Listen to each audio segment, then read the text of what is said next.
Probiotics. Yeah. Do they work as capsules? There was a revolution when someone said, we can use probiotics to make you lose weight. We can use probiotics to make your child less ADHD, less hyperactive. Boom.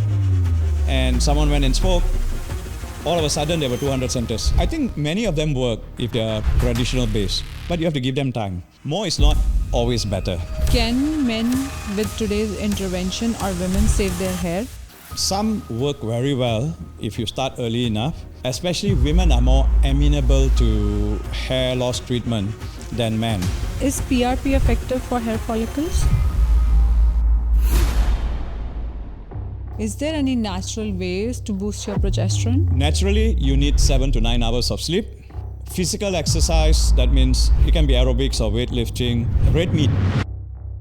And they say red meat is bad. Well, actually, red meat probably is bad.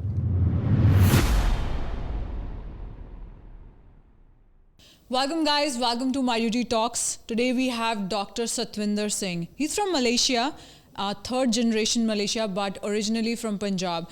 And look at my energy levels today because that's his aura. And all functional doctors, we are fan of his energy. He experts in anti-aging and autism, gut health, hormonal therapy.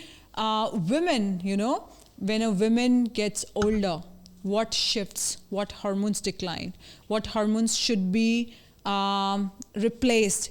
We're going to talk everything about that. You can actually hold your beauty with this doctor and with this podcast. Dr. Satvinder, welcome. Welcome to Miduty Talks. Thank you. Tell us something about yourself. You are from Malaysia. Yes, I am. You born in Malaysia? Yes, I am. You would say we are third generation Punjabis, 6. I grew up in West Malaysia, in a city south of Kuala Lumpur, about 45 minutes. And I did most of my basic education there. And then I came to India and did my medicine. My undergraduate degree, I did it in Mangalore, in a college called Biomedical College. Some of my best times were spent there. And then, of course, I went to work for the government, and we have to spend 4 years. It's mandatory service to the government. And during which time then I, of course, started to reach out and do specialties, right? So I did a specialty in anesthesia, all right? So one is from Kuala Lumpur and one is from another place. And then I did a lot of intensive care work, basically when I was working in Kuala Lumpur. And so Kuala Lumpur is in West Malaysia. You have to realize that Malaysia is broken up into 2 different regions. One is West Malaysia, Peninsular Malaysia. The other one is East Malaysia. And that's in North Borneo Island. Okay, so where you have Sabah, Sarawak, Brunei, and Kalimantan, which belongs to Indonesia.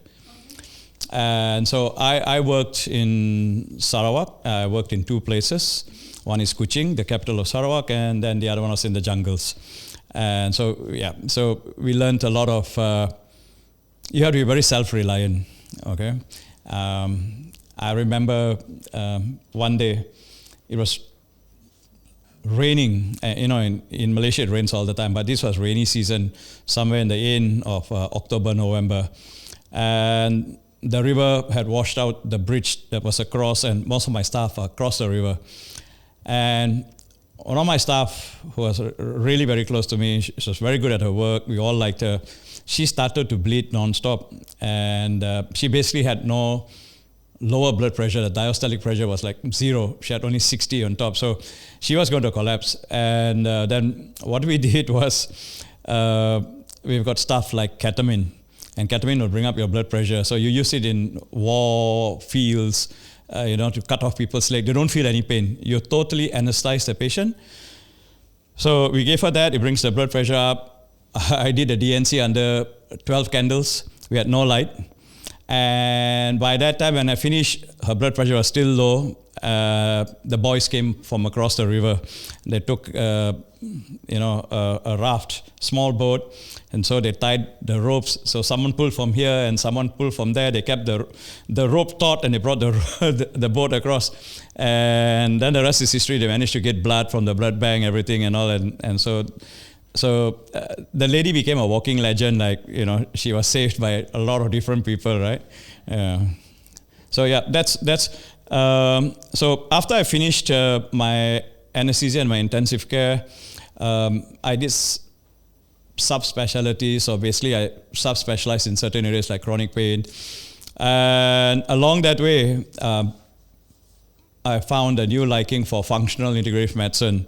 And the reason I did it was because my dad was not well. Everybody said, oh, long story short, your dad's going to die in the next 2 months. He's got the worst liver I've got. So he lived for 2.5 years. And if anyone knows anything about hepatic coma, when you go in a coma from a bad liver, normally nobody wakes up. So my dad, at that time, in the General Hospital of Kuala Lumpur, so it's the single biggest hospital institution in the world. It's got 8,000 beds. And so you got multiple specialties and all that. Of course, now they started to break it down into smaller hospitals. But at that time, my dad was ventilated there, and they say he's not going to get up. And we all thought we knew that. But with good care, my dad woke up. And of course, a bit later in the day, he suffered a heart attack, and then he was ventilated again, and that was the last. But the thing is, news spread that I could keep my dad going, and he actually woke up from a hepatic coma. So it was not the intervention of the hospitals, but your personal interventions. Yeah, because I worked in the ICU before, and I moved to another hospital. So of course, by virtue that I ran that ICU mostly, even though I wasn't a specialist, I was a medical officer, but I was a senior medical officer and a registrar. And so because of my seniority, they let me run the ICU. And most people hated ICU. I loved it. A small part of my life was born there when people recognized the fact that you could actually keep liver patients who are in coma, bring them out, get them to talk, and so people started asking me. My first patients in functional medicine were doctors. We heard you kept your dad alive, with portal hypertension, esophageal varices, and blah blah blah. All these are bad signs. I said yeah, and then I said, my dad's got the same thing. Can you help me? So one doctor became 4 doctors, 4 doctors became 10, 10 doctors became 10 dentists, 10 dentists became 10 lawyers, 10 lawyers became 10 chartered accountants. You know how it goes, everybody knows each other. And eventually it grew to a business where I had patients from 90 countries worldwide, all by word of mouth. All right, so my digital signature is very small. If you look for me, you'll probably just find a couple of things. But by word of mouth, my presence is pretty big. All right. Amazing. Congratulations. No, thank you. It's all due to God. So what kind of, exactly what you do, what kind of people come in? What kind of patients? So while I was doing anesthesia intensive care, I started to have a few small centers outside. So basically I had 5. And to get from one place to other, I finish work in the hospital at 5 or 6 in the evening. I go to work at 7:30. And then after that, I go on a bike. You can't go through the jam in a car. So I started buying bikes. And so I travel from one place to another place. So what we do is I can't complete all 5. So we started to do like Monday, Wednesday, Friday in this place, Tuesday, Thursday in this place, and so forth, so on. And we started growing a pretty good functional medicine business. So from there, I was recognized as, in most parts of Asia, I've been like a pioneer in certain aspects of anti-aging or reverse aging in functional medicine, mainly bioidentical hormones.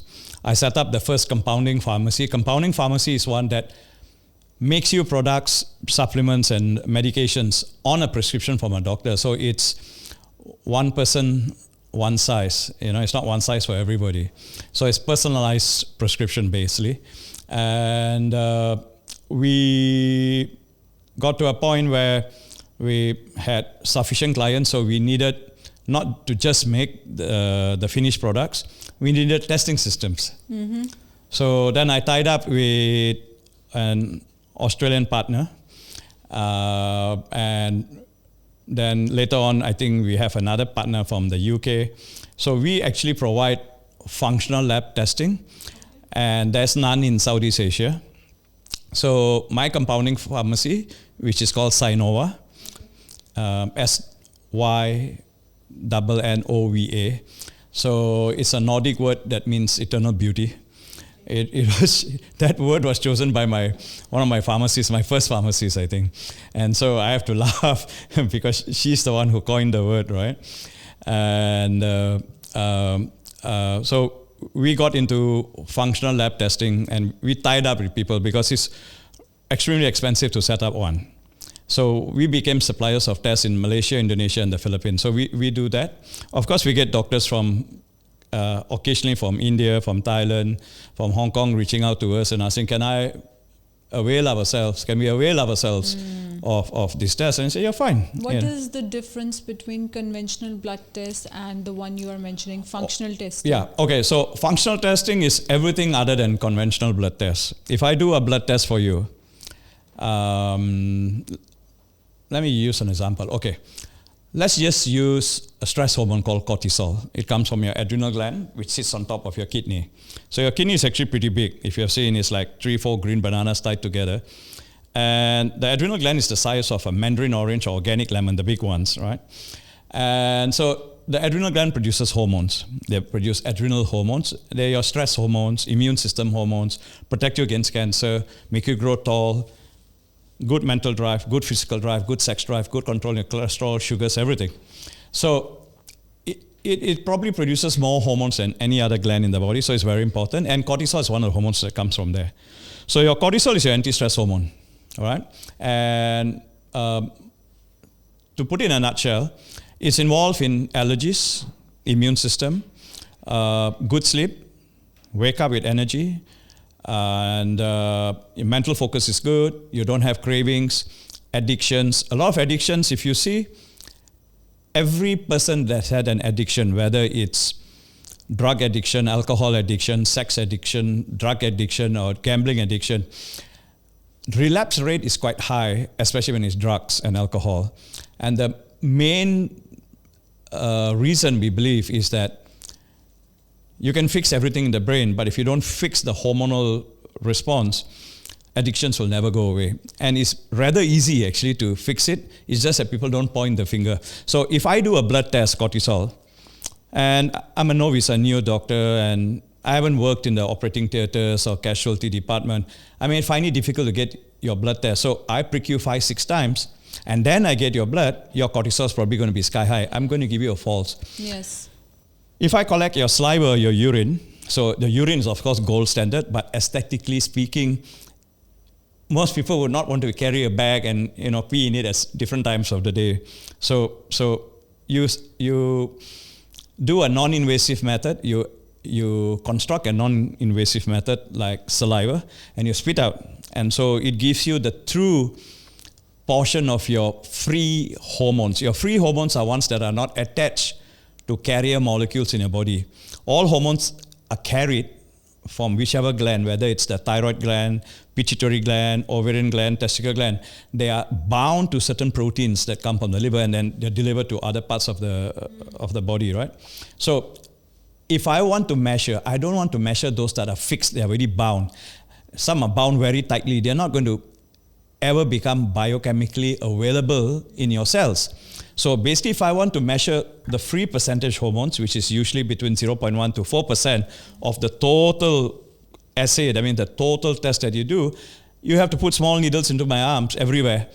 And that's painful. So nobody's going to say yes to that. Mm-hmm. So the best way is to get you to do a saliva. So you actually get the free portions, the ones that are going to get into your cells. So most blood tests, sorry to say this, don't mean to run down any of my medical colleagues, but it's faulty or flawed at the best. I totally agree in that, especially when my mom had thyroid and nobody was testing FT3 at that time. Thank you. I totally agree that. So you have these labs in Malaysia. They do functional testing Correct. of free hormones, and Yes. then you give them in your compounding pharmacy. You make them the required dosage, Correct. and every person needs that dosage. Correct. Do we have such testing, functional testing labs in India? In India, well, we struggled for a long time, but there are a couple. The one I'm personally impressed with is a gentleman doctor, Dr. Dang. They call Dr. Dang's lab, DANG''S in New Delhi. And I've been coming to India for like 15, 16, 17 years giving lectures. And initially, it was very difficult to get the testing done because you have to send it. And when you send, somebody must have a permit to import. All countries are like this. So they'll stop you at the customs and say what it is for. If I'm sending just for you a certain urine pack or this one, probably it would get through. But if I'm going to send 10 or 100 or 1,000 for patients, it becomes a business. And of course, the country that you're sending into, the law has to look into it and they have to get interested. You know, is there something that they should be paying a tax on that's coming in and out? So you need a permit to bring in, and then you need a permit to export out, especially saliva, blood, urine, stools are all biological specimens. So they can be hazardous, right, if you're carrying a disease. Right, so all this as we look into. So in India, they're just starting, and I'm very happy that one or two have shown remarkable improvement in the number of tests they're doing. Still not there yet, but they're well on the way. How come Malaysia has so many and India has so less? There must be some government restrictions, right? I don't think it's the government. I think it's the doctors themselves. You have to remember that the first society of anti-aging or functional medicine or restorative medicine or integrative medicine. So there are so many names, just like, you know, someone calls you Buddhu in Punjabi. So, you know, there are many names you can call someone, right? Stupid, idiot, and, you know, don't mind my language. Yeah, sure. Okay. So in Malaysia, the first society of restorative anti-aging medicine grew out from Malaysia in about 2004. All right. And then subsequently followed by Indonesia, then followed by Thailand, then followed by Philippines. The last two was India and China. All right. So for countries that have remarkable medical background, and I love medicine. I love coming to India to lecture. You lecture today, tomorrow you come back, you learn something else. You know, you share some knowledge, you get some knowledge, and you go back. It's one of those truly remarkable places where you come and teach. So I've lectured in Hong Kong, China, and Philippines, Indonesia, you know, in the North Borneo Island. It's amazing. Different people have different concepts, but Southeast Asians generally tend to be very needy. They need technology. Okay, they need something that no one else is doing it. And they are the first ones. The first ones are always the best ones. They grab it and then they make it grow, right? And that's how we have seen in Indonesia. We've seen in Philippines, but from the time I lectured 15 years ago and I lecture now, you can see the Indians have just, as usual, jumped to the fore. You know, nobody can fault an Indian doctor. They're probably the smartest. I have no disrespect to any other race outside, but Indian doctors tend to be of a different level. You know, you give them something, they grow something else out of it. Yeah. Okay, amazing. So your main is anti-aging and chronic pain. Yeah, I would say I do a lot of functional medicine. My main focus is on bioidentical hormones. I use it for anti-aging. I reverse aging for people.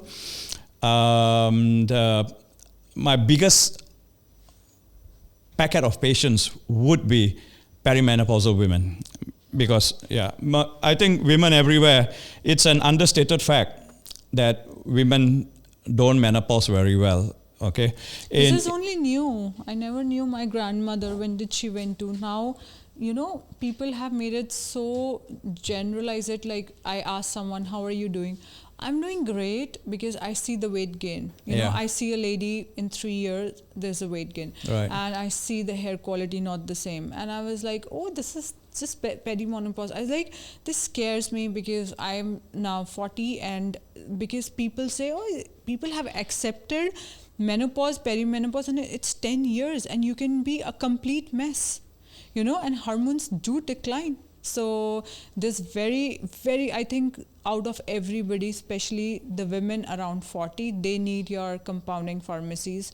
They need progesterone, you know, they need, if let's say testosterone is very, very low, they need bioidentical testosterone. But does body, if we give something external, does body suppress its own production? Okay, so if I give it to a woman who's menopause, obviously she's not making any hormones or very little. And she's not going to make it anymore because she's going to get older. She's not going to get younger, all right? Compared to a woman who's in the 20s and the 30s. So there are two ways of going about it. If someone is perimenopausal, that means she's just before menopause or during the menopause, has the periods are slowing down and she's going to menopause in a couple of years, and then the time after menopause. These people would obviously need 1, 2, or 3 or more hormones permanently, as long as they want to be beautiful, straight up, nice straight spine, nice hair, nice moods, good mental drive, good physical drive. I can actually verbalize my thoughts to you. I can carry on a daily conversation. So this would need. Now, the younger ones, mainly like young girls between, most of the time they are between about 16, 17 to 21, I get a lot of PCOS or PCOD, depend on which region you are. So polycystic ovarian syndrome is generally, because I measure all my patients, it's a lack of progesterone, too much of estrogen, so they're estrogen dominant. And that drives, if you look in the medical textbooks, estrogens, there are quite a few, but I'm talking about estradiol, that's will jump in most people, E2. And E2 is a hormone of cellular proliferation. That means it causes cells to grow, like grapes during fruit season, you know. So fibroids. Yeah, so you can cause fibroids in the uterus, cysts in the ovaries, lumps in the breast. You can gain weight, bigger arms, bigger breasts, bigger buttock. So if you see a woman who's generally very good in a crowd, you know, her voice is the loudest and she's very happy and she hugs all the kids and you can see all the boys running away. No, that auntie is going to hug me. No, I don't want. She's going to smother me. So the boys run away. And that woman has got 5, 6 kids. You know, she'll just grow a kid like that. That's an estrogen dominant woman. The good thing is she'll be good for a CEO position or MD position. They will be driven. But the bad part is, as you age, then your E2 starts to filter into another hormone. Yeah.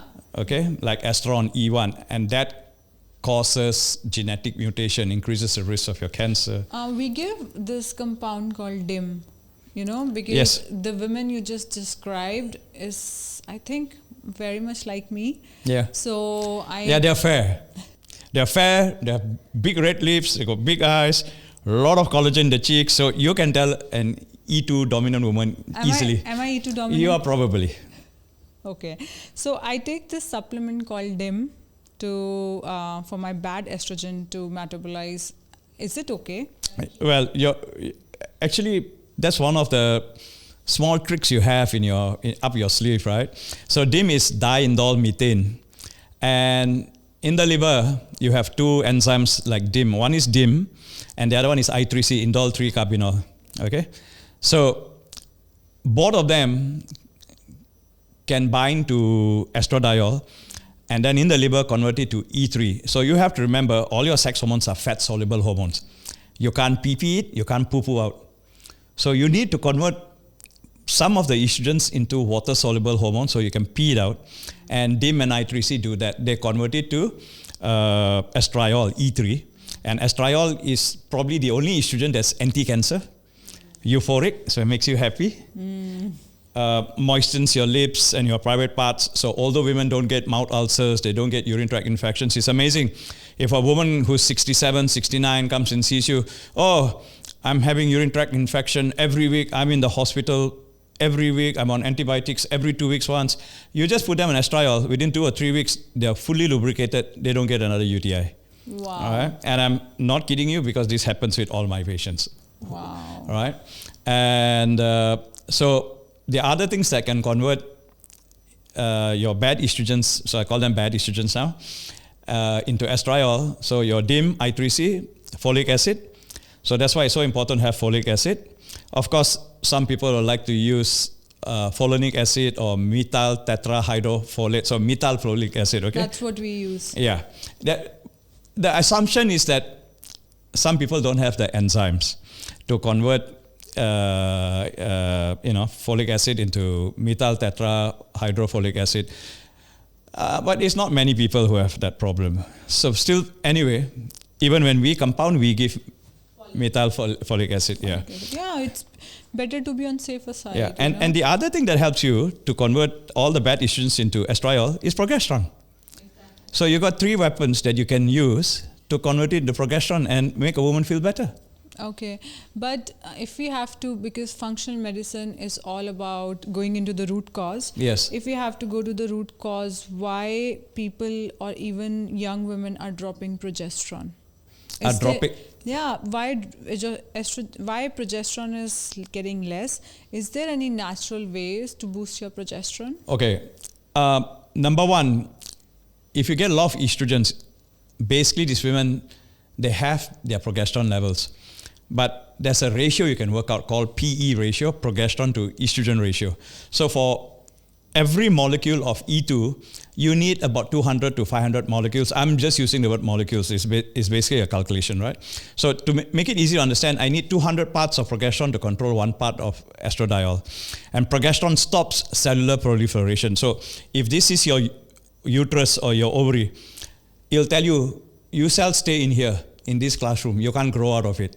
So it's basically a physical education teacher or your discipline master. He comes out with the rotan and said, get back in the class, don't make noise, don't disturb anybody, shut up. So that's basically what progesterone is. It's your anti-lump, anti-bump, anti-swelling, anti-cancer hormone. But it should be progesterone. Naturally, you need 7 to 9 hours of sleep. Okay, and you must sleep at regular times, say like 12 midnight every day, and you wake up at 7 in the morning, that's fine. Physical exercise, that means it can be aerobics or weightlifting 3 to 4 times a week, if you can manage, minimum 3. Weightlifting. Yes, and intense aerobic exercise, right, like HIITs. Red meat, 3 to 4 times a week. And I don't know where the thing has come, where people say, don't eat red meat, it's bad, especially as you get older. It's a theory that's been disproved a long time ago. Yeah, the only food items which has growth factor is your rare lamb steak. Yes. Yeah, it is. I think, sorry for the vegetarians, but what to do, Yeah. Yeah. For those who want to eat and survive well, you want to live well, then I think you have to choose your protein from many sources, not just one source, okay?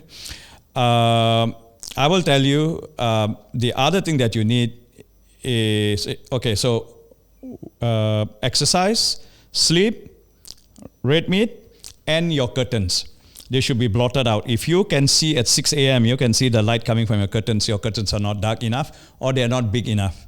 So you have to extend your curtains actually past your window sills. Yeah, black out the curtains or add additional ones, okay? And handphones, they are not your alarm clocks. They are not your waking up mechanism. You put it under your pillow. Electromagnetic radiation or the EMF, electromagnetic field force, you don't want those. Those disturb women more. There are a lot of studies that show that they disturb a female more than a male. And that can upset your female hormone. So I've got girls who got PCOS. And so when they have PCOS, the girls are generally bigger in size. They're more hairy because testosterone will be normal or high. Progesterone is low. So you get masculinizing traits coming out because your female hormone is less. So your progesterone is so important for a woman just to look, have a nice shape. She's not big. She's not bulky. Nice hair, nice clear skin, nice breast, nice buttock, no cellulite. All that comes from progesterone. So progesterone, to me, is the be-all for a woman, okay? And for a man, of course, is testosterone. And so if you manage to do all these things, black out your curtain, take some time, 6-9 months, and repeat your hormone levels, sometimes some do get changes, but not all, because many are not willing to change their lifestyle. Like, I want to sleep regular hours, I'm going to eat meat 3 to 4 times a week. Those who are staunch vegans and vegetarians will say no. So I'll normally suggest has the second best amino acid replacement supplements, right? And of course, black out your curtain and don't put your handphones, at least, if you want to put it in your room, should be 9 feet away from you, 3 meters. And you should not charge your phone in your room. You should charge it outside at night before you go to sleep, or charge it in the morning. But don't use it as an alarm clock. That's a no-no. Did you try any EMF cancelling devices? Okay, I have 2 in my house. With that big gong? They're like a book about that thick. It's like a storybook. The ones I'm using, I use Emgard.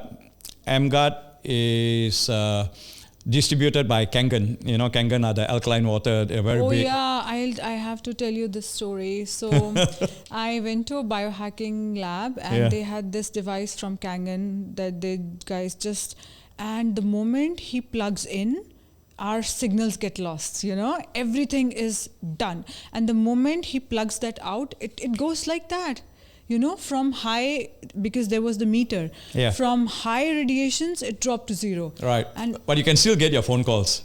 Yeah, you still get your phone calls. So that's called modulation. They modulate the waves, right? The data that they have, they show you, okay? They did it for a few years before they actually... Few years, yes. A lot of years, research behind it, yes. Yeah. So the Emgard is actually, if I'm not mistaken, done by Malaysians. All right, and it was introduced by a Malaysian distributor of Kangen to Kangen.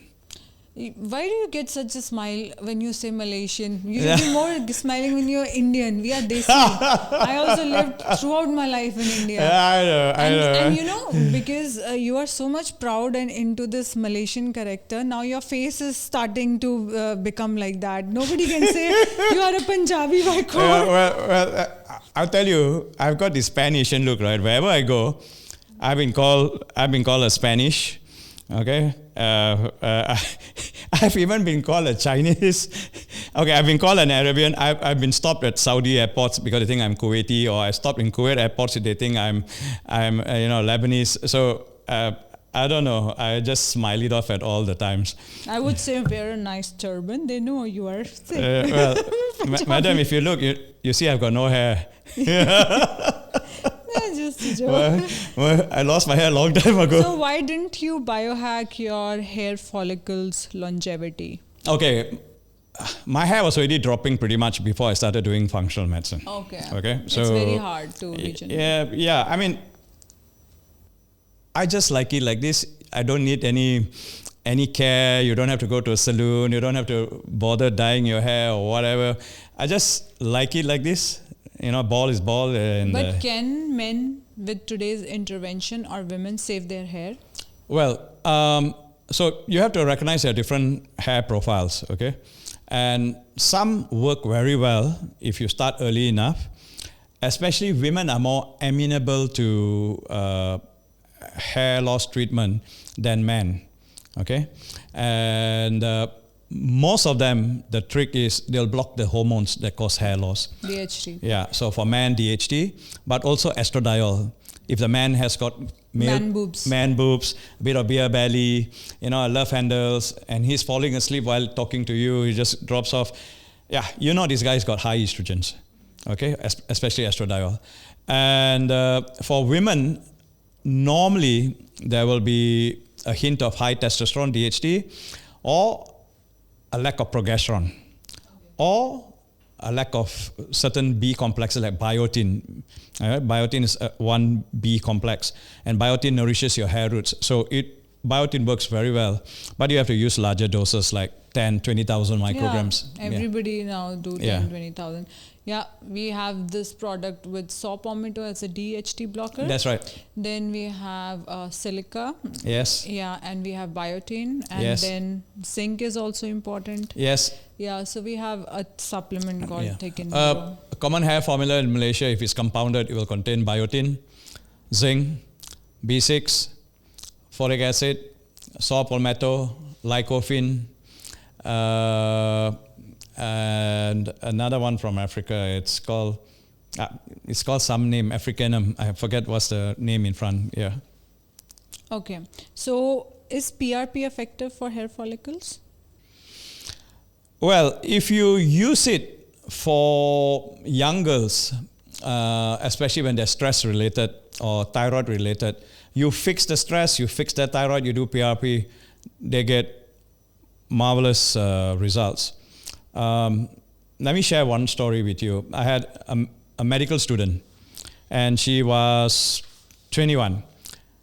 She did a pre-med in Malaysia, came to do a medicine in India, doing perfectly well, stressed a bit, then she lost all her hair, okay? And so she came back, took a break, semester break. We treated her, hair grew back 100%. She went back to India, started her college again. She lost all her hair again, including the eyebrows and the eyelashes. Oops. So she took another semester break, came back, and I looked at the dad. I knew the dad, I knew the mom, I knew the girl by now very well. I said, do you think you want to do medicine? You know, there are better occupations, especially if you want to make money. And then the mom said, no. So I can see where the stress is coming from. Anyway, long story short, we did it again. This time dad says, you're not going back to India. Let's change the twinning program and send you to Dublin in Ireland. So she went with almost 90% of her hair, except a bit at the back was thinning. That's fine, I say it'll grow. Little did I know she went to Dublin, she lost everything again. Oops. And she was back again, another semester break. So I said, girl, you have to stop doing this, right? You're either going to be a permanent medical student, not a doctor, or you need to talk to your parents. So she spoke with the parents. Parents said, never mind. Do the medicine. Yeah, do the math first and we'll worry about your hair later. What was happening while she was traveling? Well, there could be so many factors, right? It could be the water. Water is harder in India and hard water, and in northern UK, right, in Ireland. That's why they have nice Guinness stout, right? It's not bitter in Ireland because hard water. It robs the bitterness. In Malaysia, we use our own water, it's bitter. So her stress hormones were always low, and then we correct it over 3 to 6 months. So when I get young girls in their 20s and 30s, my program normally runs 6 to 9 months. At the most, it's 12 months, and then I stop the replacement of hormones. Just to answer your question, a while back ago, you asked, does the body shut down? It reduces its own production by 30 to 40% in young women. But the moment you stop, 3 to 4 months later, your body starts producing hopefully its own normal production. And the women who have lost hair 20, 30 years back and now in their mid-40s, can you grow hair back? If it's total loss, it's a bit difficult. Most aesthetic doctors, they will say go for hair transplant if they can find some hair at the back. And then, of course, put her on all kinds of medication, supplements and medication. But if your hair is thinning, I would say almost all women, you can make the hair grow. Really? Yeah, if you have good hands, enough experience, you use the right choice, yes, you'll get. Women so much easier than men. Give us some tips for how to regrow hair. How do we grow hair? Okay. At the first signs of hair thinning, so I'm going to talk about patients who have thinning hair, right? I would suggest go and check your serum progesterone. Okay. And if you can't get saliva, I would like saliva or urine. Okay, urine is of course the gold standard of doing hormones because you get the metabolites too. So it tells you whether you're going to be prone for cancers and other stuff. I would like you to do progesterone and then your stress hormones DHEA, dehydroepiandrosterone, and cortisol. Do these three. Okay. Also do your nutritional markers. That means zinc, magnesium. Zinc helps your hair to grow. So I would not do a serum test. Again, that test is faulty because in the first year of medical textbooks, you learn 99% of your minerals are in the red blood cell. So you should be doing a red blood cell mineral test and not a serum, not a water test in the blood, okay, which is less than 1%. So if you can get a red blood cell mineral test done, that's really good. Correct your zinc. If you want to do zinc, I would say do about zinc picolinate is the easiest absorb, or zinc gluconate or zinc threonate. Do about 100 to 150 milligrams a day. Wow. Yeah, so it's not zinc 150. The zinc is only 1/3 of the combination usually. So if I want to work out the zinc and I say zinc picolinate is 150, I times 1/3, I get the zinc 50 mg. So 15 to 50 mg is good, okay? And you can do it for quite some time. So zinc in the ratio of copper, because zinc depletes copper. That's right. So there are urine tests that you can do for your zinc and copper. If you're so inclined and you have that much of money, you're affluent, please go ahead and do it, because it'll give you really good clues about your nutrition, right? So normally when you do urine for minerals, marry it together with urine for heavy metals, because you find a lot of people have heavy metals in their body, especially nowadays. And so zinc, biotin, progesterone. Progesterone, anything from 100 to 200 milligrams, depending on your age, your weight. Oh, 100 to 200. Milligrams. That's going to make a person sleep. So you give it at night. Yeah, but still starting dose 100 mg. No, well, I'm probably better at this than you are, okay? Don't mind. Please forgive me. No disrespect, man. But if you give it at night, by morning you wake up, you're fresh and your moods are good, all right? So 100 to 200 will not cause you a problem, all right? You can use 50 depending on the weight. So I'm not saying it has to be 100 to 200, but I would like to look at your test. But that's generally what I use in my female patients. So biotin, 20,000 micrograms. And there are a lot of hair supplements that you can get outside. So we get one that's mixed with a lot of herbs.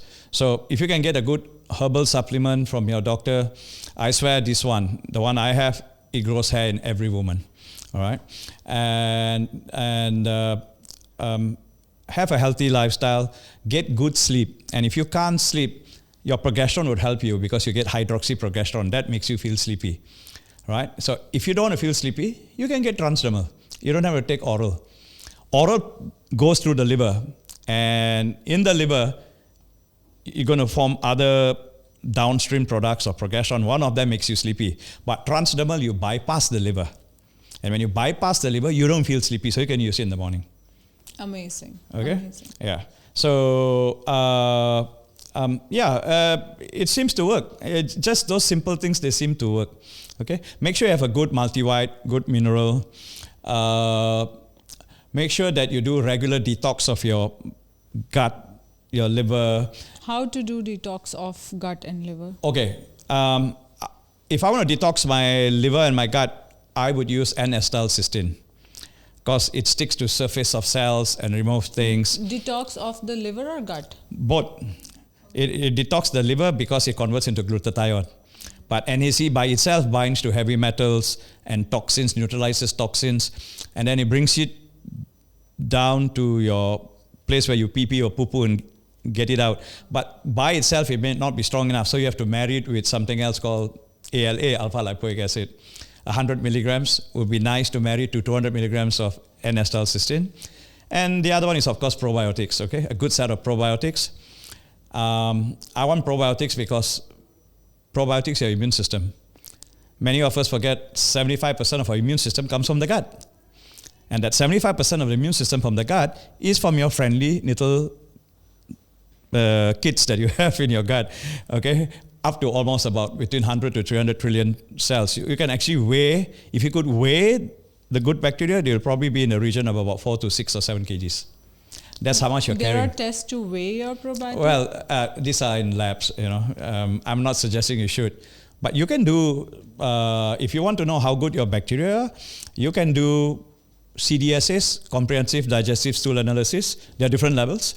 And for those who are inclined to spend a bit more of money, there are always people like that, you can do gut microbiome. Yeah, and there's Biome is doing that in America. Yeah. Most probably in India too. Probiotics. Yeah. Do they work as capsules? Okay. Here's where I'm a little bit skeptical. Okay. I never take the word of anyone, any pharmaceutical company. I must test it out for myself. So you're looking for bacteria, right? Good bacteria, good or bad. So you know you can grow bacteria, right, in a lab. So you send it to a microbiology lab and say, please grow this for me. But I normally don't disclose. So years back, I took about 20 probiotics from the shelf of a good big pharmacy, and I sent it to the head of Department of Molecular Biology in Malaysia, in the largest university called University Malaya, UM. And he grew this 20. He tried to grow 20. He had only 2 that grew and 18 didn't grow. So he called me up and scolded me and says, Seth, you're playing the fool with me, right? I got the postgraduate boys to do this, not the undergraduate, and we couldn't grow anything. So I said, well, that's not my fault. It must be a problem in your system, or the probiotics don't grow. He said, no, I swear to you, we did a good job. So I labeled them 1 to 20, right? So he asked me, give me the names. So I gave the names. At number 5, he stopped me and he threw a box at me. That's the one I'm taking at home. So it happened to be a name. I can't mention it now for obvious purposes. So the last 2 grew. And he asked me, which ones were this? I said, this ones. He says, I'm coming over to your place. You owe me a favor. You give me 3 months supply. I say, I'll give you 6 months supply for doing this for me. So I studied in University of Malaysia too, part of my education for one of my specialist degrees. So I've got a good working relationship with a lot of lab people. I'll call them up. Can you assist me? What do you want now? Who you want to discredit? I say, I'm not discrediting anyone. Discredit, yeah. That's what they call it. Right? Yeah. So you personally you do not take any probiotics? I do. Okay. Yeah, I take it at least 5 to 7 days a week. I'm very regular. I've been taking probiotics for like maybe 15, 20 years. All right. You could ask me, can I get natural ones? Yeah, I would say go and get your dahi or your yogurt. Or fermented vegetables. Yeah, prebiotics, fermented, like sauerkraut. There are certain achars where they've got cucumber, carrots and all, and they do it in vinegar. Winter achars. That's right. So I think many of them work if they are traditional based, but you have to give them time. They're not like I'm giving you a probiotic, so some come in 2 billion, some 10 billion, 20 billion. More is not always better. You have to learn because... Very, very difficult field about probiotics. I have no conclusions. Miduty doesn't have any probiotic. We as a brand, we do not have any supplier who can show us that they survived your gut, your stomach acid, how much survived. We don't have that study. And then, you said because market sells like 30 billion, 50 billion, it's better than the rest. Well, surprisingly enough, there are a lot of books now you can read about probiotics, simple ones. There are a lot of courses, at least in Malaysia, and I run one of them. So I educate pharmacists what probiotics you should be selling to your customer and what you should be telling them, what's the good points. You have to help me formulate a probiotic for Indians. Okay. Please. We'll talk later about that. No, we're not talking later. Trust me. So many gut issues happening. Yeah. And I want a good solid probiotic. Yeah. And you do realize... I'm ready to pay royalty. you do realize that every subset of population, right? They will have a different set of bacteria in there, right? You can basically, in a gut microbiome, you can basically grow 2,000 plus microorganisms. So you're going to tell me what you want. You can't put everything in. He's a Punjabi eating parantha, aloo parantha. This is the probiotic. Yeah, there you are with some dahi yogurt, Yeah. It would take some work, but everybody grows probiotics. Let me tell you, my first lecture in probiotics was probably about 10 years ago. And at that time, hardly anybody was bothered about probiotics. It was 10 or 11 years ago, and I believe there were only 20 companies in US selling probiotics. And then there was a revolution when someone said, we can use probiotics to make you lose weight. We can use probiotics to make your child less ADHD, less hyperactive. Boom. And someone went and spoke. All of a sudden, there were 200 centers. And all of a sudden, there were probiotics flooding into Malaysia from every part of the world, right? And everybody wanted in. So, if you can grow a probiotic company overnight, I guess anybody can do it. But, you have to make sure that your science behind it's real and worthwhile, Never shortchange your patient. Kids, ADHD, you said. So, you basically want to touch on the roof of the umbrella. So it's called ASD, Autism Spectrum Disorder. And under it, you have mild, moderate, severe autism. And then you have Tourette syndrome. You have dyslexia, dyspraxia. You have ADD, ADHD, and hyperactive children. Sometimes some just have poor focus. They're not doing very well in class, and they're struggling in the class and all. So many of them have certain hallmarks. Poor eye focus. Because poor eye focus, poor comprehension, attention deficit. They can't sit quietly. They get up and walk around. They want to touch things. Some of them may have one particular skill set. They may be very good at drawing, or they just pick up the piano and start playing. I've got kids like that.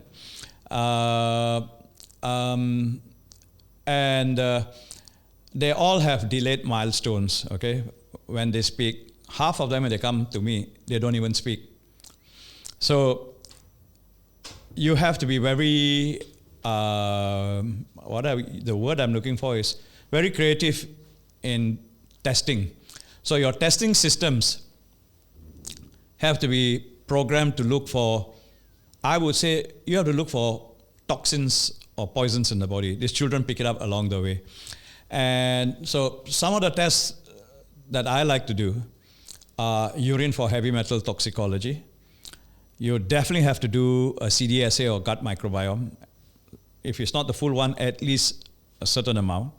You have to know, the gut microbiome will tell you whether you got pathogenic bacteria or viruses. So you want to treat the pathogenic if it's really bad. You got commensal things that stay there. They don't bother you, or they may help you. And then you got opportunistic bacteria that when your system is bad, boom, they come out and then they injure you. You can do tests for leaky gut. So generally, almost 99.99% I find them, they have a leaky gut when you do the test for kids with ADD, ADHD. You have to remember the neurochemical transmitters in the brain. So you have those that calm you down. They're called neuroinhibitory. And those that excite you, they're called neuroexcitatory. And so you have to have a balance. And they're all made in the gut, unfortunately. Then they're tagged into certain cells which carry out to your brain, and then they deposit in the brain for further function. So if your gut's leaking, you ain't going to make enough neurochemical transmitters. Got it. How come a small kid has a leaky gut from the mommy? It can be due to many reasons, okay? If your child is born cesarean, you bypass all the natural birthing processes. One of the ways the child gets good bacteria or bad bacteria from always the mummy is the head passing through the vaginal canal. And then, of course, when the baby's head is coming out, the crowning, they call it, the midwife will scream and press the bell, stop the head, don't tear the vagina. And then they come and do an episiotomy to save, So, and then it comes out, they don't bring the baby out, they bring only the head out, and they take the suction and they suck the nose, and then the baby goes, wah! And then starts struggling and all, and then the shoulder starts coming out and all the water in the uterus, bush, comes right into the face, and the baby starts smacking the lips and all. That's part of where you get your good bacteria. Okay, and then you breastfeed. Remember, the pediatrician will tell you, please don't go and wash your breast with soap. Nobody does that because you don't want to kill the good bacteria. Yes. Right? So, so if you do a cesarean, you bypass that, your child is going to be usually sickly.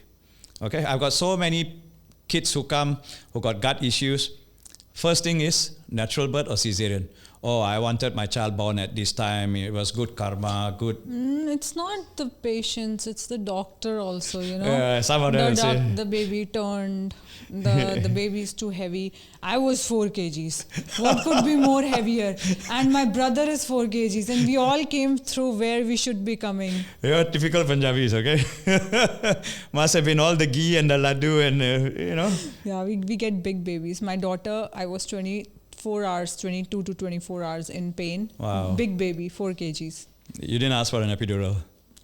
So Germany, it's very, very smart. What they did was they put it on my back.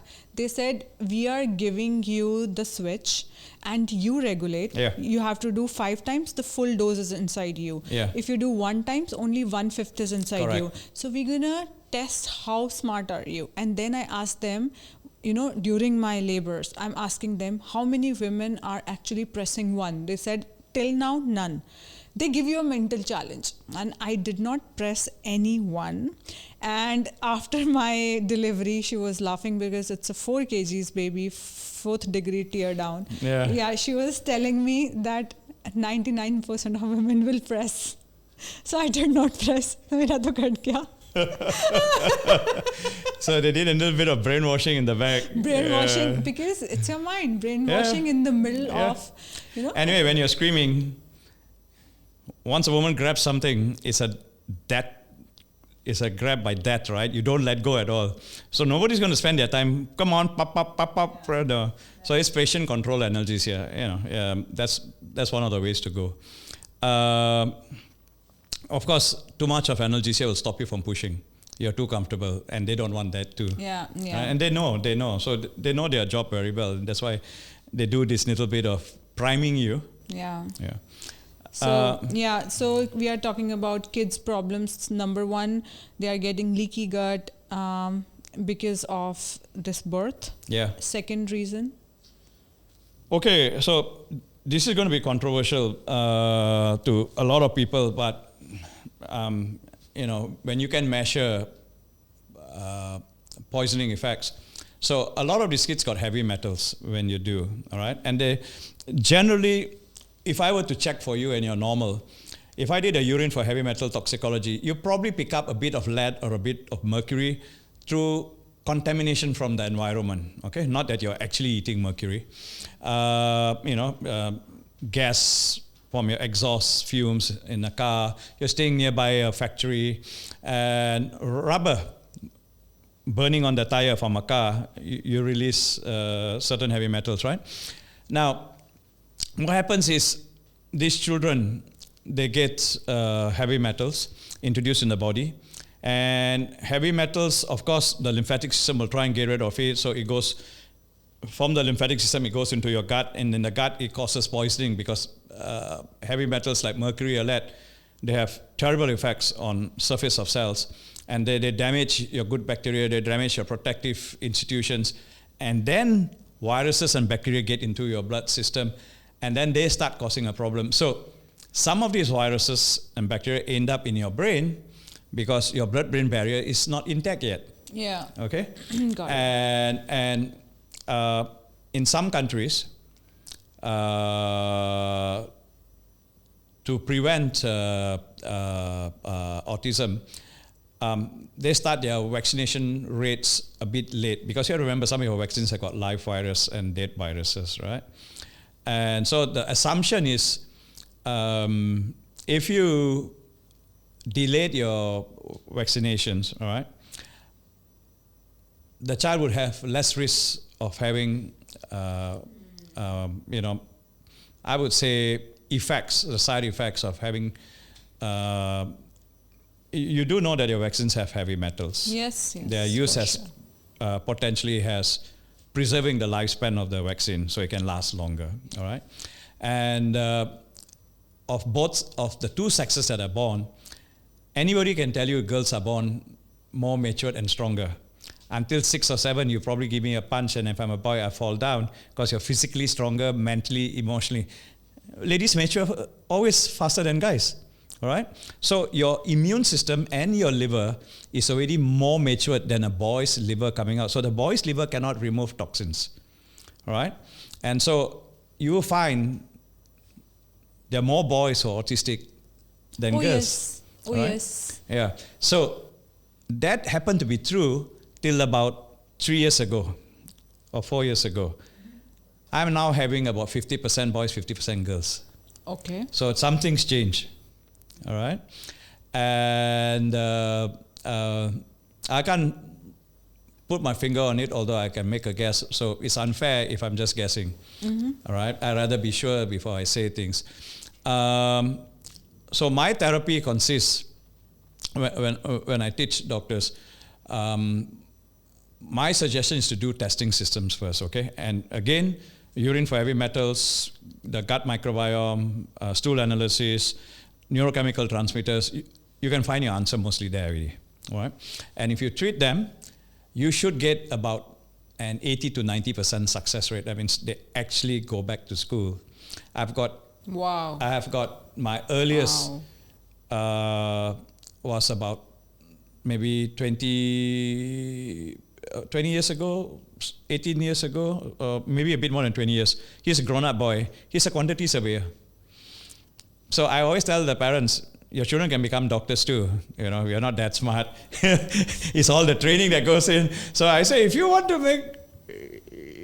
make him a rocket scientist or a billionaire, may take a bit more of a challenge. But you want to make him a doctor, please go ahead. He'll probably become a good one, right? And there's a lot more than just, so we call it biomedical therapy. You need to treat them biomedically. And surprisingly enough, 80% of the treatment is actually natural supplements. And 20% are medications. So we normally tell the parents, this is what's going on. And if they're not happy with, 1% will say, I'm not happy with synthetic stuff anymore. So I don't want medications, I want natural. So then you have a bit of a challenge, because then the repair process, it becomes a bit longer. So supplements for ADHD, what are the top molecules? Okay, so you want to use supplements for ADHD or ADD. So number one is omega-3. But your omega-3 must be small fish or medium-sized fish like sardine family and below, because the assumption is they don't get so much of heavy metal. They die early. Yeah, and they don't get the heavy metals like the big fish on top, because the bigger fish eat the medium size and the medium size eat the smaller fish. Small fish eat all the rubbish on the plankton and all the stuff. So you basically know there's a lot of metallic effluents that get into the fish. So if I want small, medium-sized fish, sardine family and below. I also want it to be molecularly distilled. That means heavy metals removed from my fish oils. All right? And those are fine, although there are other kinds of oils you can use. I did a biohack. When I was a kid, I have eczema. Okay. My husband has eczema, and my daughter was born with a big patch of eczema here. Okay. All right. So I used to pump my breast milk in a bottle. I used to put omega-3, mix it, feed her back, and her eczema disappeared. There you are. I did that. You should be a doctor. I should be the interviewer and been asking you. No. So it's all my own experiments. I never even discuss on the channel. Yeah. So it's my own experiment. Yeah. The other one would be, of course, probiotics. A good set of probiotics. Heal the gut. Heal the gut, you heal the body and the mind too, and you'll heal the skin. Then, of course, it gets a bit more technical. You want to measure what kind of stuff you have. I remember looking at this TikTok or Instagram, a small short video shot in the US Congress, and they were pumping questions at this group of people. And then, of course, there were some doctors and there were some from the pharmaceutical background. They asked the doctor one thing: how do you get unvaccinated children? How do you get non-autistic children? Who are the ones who don't become autistic? So he says, only the unvaccinated ones. So they were talking like people like the Amish, in the US. They got the top hat and the beard and all. So the Amish people don't vaccinate their children. Mm-hmm. And they have in recent records, they have got no autistic children. Got it. All right. So I don't know how true that is, but this was on the TikTok, and I normally my phone will ring. I get highlights on autism. I've set it there so I can pick up things, right? Okay. Yeah. So one is probiotics, one is omega-3. Yep. What else? Definitely, I would use vitamin C because vitamin C is known to be a natural chelator. Chelate is a word, a Latin word for claw, crab claw. The crab claw grabs you, doesn't let it go. Yeah. So you grab heavy metals, and then you mobilize them out from the gut. All right. So there are a lot of things that you can use. When I do a program for autistic children, I've got normally about 80 different supplements and a few medications that I can use. Okay, so some are focused, there are repeated scans of these brains of these children. They're all normal in size. They got the normal curvature and everything. What they don't have is the linkage between different parts of the brain. Mm-hmm. So those linkages are like your electrical circuits. Without electrical circuits, you can't shoot lights and you can't shoot a movie and all that kind of thing. So someone has to make the electrical circuits grow. And so that's some things you can do. And if you're smart about it, you find a system and you can make it grow. Perfect. Right? Okay. So very interesting facts, and I enjoyed the podcast thoroughly. Lot of insights. You are pioneer and father of so many things. If India could benefit 10% of your knowledge, the execution part, you somehow train doctors and then pharmacies come here, compounding pharmacies. That would be a big, give back to your roots. Yes. And I would be, especially progesterone, I've been looking very closely to it. I want every woman to have it. I don't have answers yet. So you are a strong believer of progesterone. I'm a strong believer of progesterone. If we can do it for women and we can do it together, I have to do this because I want women's skin to shine. I want them to be happier. I want them to be slim. So we have to do it something together. You're absolutely right. Just two things I want to add very quickly. Number one is not every woman can use progesterone. When I'm in here, I'll just pick the biggest subset of patients who can't have progesterone, those with cancers of the breast or the uterus, and they are PR positive, that means progesterone receptor positive, then they need to stay away. Okay? The other thing I want to add is that you have to realize 60% to 70% of a woman's life, she doesn't have progesterone. When you're young, you don't have progesterone, otherwise you'll have periods. You'll have breasts and hair in your private areas. So you get that around the age of, older days, they were 14 or 15. So let's just say 15, okay? Going to make it exciting with. And then you menopause at 45 or 50. Okay, 50. 35 years. You're a hard worker, you do double shifts, you get crap food, you only have to eat out from fast food. So 35 years. But you're going to live till 100. So from 50 to 100 is 50 years. From 0 to 15 is 15 years. That's 65 years. That's about 66%. 2/3 of your life, you don't have progesterone. So women don't live, to me, a really happy life biochemically. And when you say you want to help women, that's where you help them. Not the ones who haven't achieved puberty yet, but the ones 50 and onwards. Yeah, that's a whole lot of women you can make happy. Yes. And they will love you for it. We have, and love you also. I hope your wife is not listening. Okay. So let's make women happy, Dr. Satvinder. Yeah, thank you. Thank you so much for your time. Thank you. We have to bring you back. You can speak on, with your knowledge. I want to cover 100 different topics. You have to come back to us. Please, when you are in India. I will definitely give you a call. Before I come, I'll prepare you first. I'll follow you. You don't have to now. It's my work now to, chase you. Thank you. Okay. Thank you very much. Thank you. Take care. Guys, Miduty Talks के through मैं world के best doctors that are working to train other doctors DNA, research scientist सबको आपके सामने लाना चाहती हूँ। मायूटी talks को सिर्फ आप ही हिट कर सकते हैं। इस शो को ज़्यादा से ज़्यादा शेयर कीजिए एंड हमारे चैनल को ज़रूर सब्सक्राइब कीजिए। अगर this is a hit channel then I'm definitely bringing world's top-notch doctors in front of you to give you right medical advice. अगर आपको लगता है ये एपिसोड किसी को बेनिफिट कर सकता है, I've done my part. Now it's your time to do your part. Please उनको फॉरवर्ड कीजिए और उनको हेल्प कीजिए ताकि उनको फ़ायदा हो।